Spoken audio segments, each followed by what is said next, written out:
Hi guys, right, so my chicken has defrosted, so I'm making my chicken pie, okay? So my chicken's defrosted and I want it to cook quickly, so I've put it in a huge big pan like this, a ceramic dish, and I'm going to put it in the top of my oven.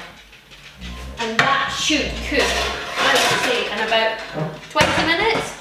Actually, it needs to cook in 20 minutes because I've got everybody arriving in 20 minutes. Right, I, in true Batch Lady style, never serve my pie. I never make a pie, it's too tricky.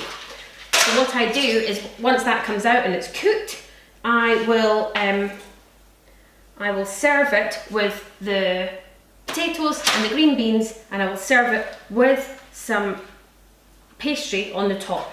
And what I do is I just get my Ready Cheats Ready Roll puff pastry. I leave it on the parchment, so I've just rolled it out, and I just cut it into squares, if you can see that. So everybody will get a square of pastry, if I pull this one out, on top of their pie. And that's as simple as a meal is.